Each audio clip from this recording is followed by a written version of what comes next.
आत्मदेव ब्राह्मणाची कथा ऐकली तुम्ही. तर्क आणि कुतर्क वितर्क संशयी जी बुद्धी आहे सज्जनांनो, तिला म्हणतात धुंदुली. धुंदुली ती धुंदुली होत असते. म्हणून ज्ञानोबा म्हणतात दुसरी बुद्धीचं वैभवच नाही. वैभव जर काय असेल, तिची श्रीमंती जर कशात असेल, तिचं चातुर्य कशात जर असेल, सोपं बोलू, तिचा हुशारपणा जर कशात असेल ना, एका केशवराचे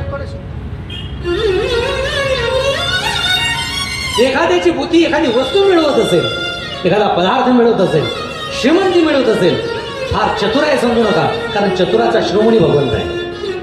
चतुरा तो शिरोमणी. महाराज म्हणतात की त्याची बुद्धी चतुर आहे, पण चतुराचा शिरोमणी कोणीतरी आहे. त्याला केशव म्हणतात, त्याला गोविंद म्हणतात, त्याला जगदंबा म्हणतात.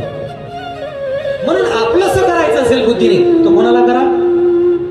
जगदंबेला करा. आपलंसं करायचं असेल भगवान श्रीकृष्णाला करा. बरं का?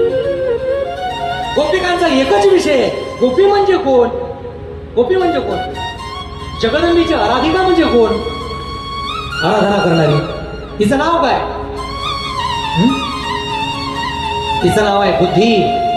गोपी म्हणजे बुद्धी आहे. आणि सज्जनांनो, ज्या बुद्धीला, पुढचा ऐका बरं का, ज्या बुद्धीला केवळ आणि केवळ केवळ आणि केवळ कृष्ण पाहिजे, जिच्यामध्ये केवळ कृष्ण काम भरलेलं आहे. काय भरलेलं आहे? केवळ कृष्ण काम भरलेलं आहे. मला दुसरं तिसरं तिला काही नको. म्हणते काय? ऐका.